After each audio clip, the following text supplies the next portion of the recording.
आज जो मैंने पहले टॉपिक बताया था कि हम क्या करेंगे, हम 2-3 टॉपिक समझेंगे। एक पहला उसमें से है टाइटल।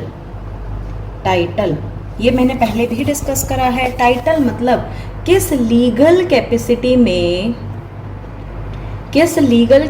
में एक पर्सन केस इंस्टीट्यूट कर रहा है, केस डाल रहा है। जैसे कि मैंने बोला था कि अगर मैं इस प्रॉपर्टी की ओनर हूँ तो ये प्रॉपर्टी तो हो गया मेरा सब्जेक्ट मैटर, और जो मैं ओनर हूँ ये मेरा टाइटल है कि मैं क्या बनकर केस करने जा रही हूँ।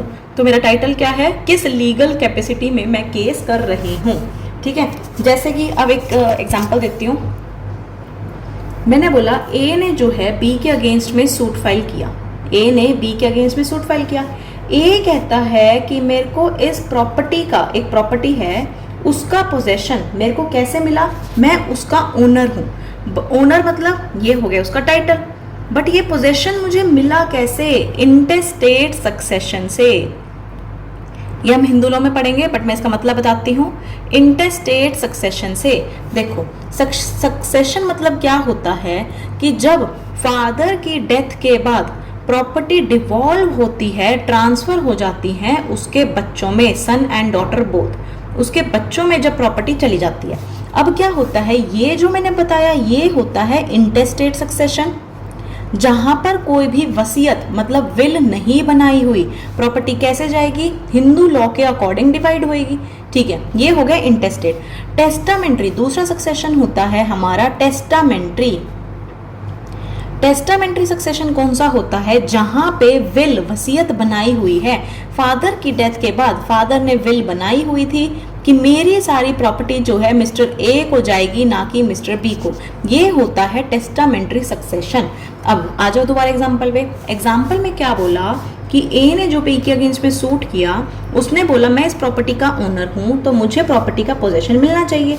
मेरे को ओनर कैसे बनाया गया, इंटेस्टेट सक्सेशन, कि कोई विल वगैरह नहीं थी, पर हिंदू लॉ के अकॉर्डिंग प्रॉपर्टी जो है फादर की डेथ के बाद मेरे पास डिवॉल्व होनी चाहिए। ठीक है, कौन बोल रहा है, मिस्टर ए बोल रहा है। बी कहता है कि बी कहता है कि मैं भी ओनर हूं इस प्रॉपर्टी का। मैं ओनर कैसे बना, टेस्टामेंट्री सक्सेशन से। इसका मतलब ए और बी दोनों भाई हैं। ठीक है, तो बी बोलता है मैं ओनर बना टेस्टामेंट्री सक्सेशन से। इसका मतलब बी कहता है कि जब फादर की डेथ हुई थी, फादर ने विल बना रखी थी, उसमें लिख रखा था बी जो है ओनर होगा।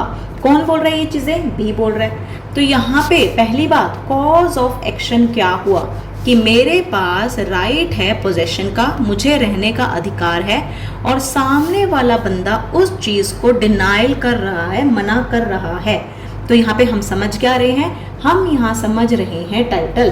क्या बोल रहा है टाइटल ए का, कि ये तो ओनर है, बट इसका मैटर इन इशू क्या है। मैटर इन इशू मतलब किस वजह से तुम्हें ओनर बनाया गया। इसको तो बनाया गया इंटेस्टेट सक्सेशन की वजह से। मिस्टर बी क्या कहता है, मैं क्या हूं, ओनर हूं, मेरा भी टाइटल क्या है, ओनर का, बट मेरा मैटर इन इशू क्या है, मुझे कैसे बनाया गया, टेस्टामेंट्री सक्सेशन के थ्रू बनाया गया। ठीक है, तो दोनों के टाइटल सेम है, ओनर है दोनों ही, बट मैटर इन इशू क्या हो गया, दोनों का अलग हो गया। और यहाँ पे हमारा सब्जेक्ट मैटर क्या हुआ, मैं सिर्फ ये टर्म समझा रही हूँ, टाइटल, मैटर इन इशू और सब्जेक्ट मैटर। यहाँ सब्जेक्ट मैटर क्या हुआ, हमारी वही प्रॉपर्टी जिसके पीछे ए और बी लड़ाई कर रहे हैं। ठीक है।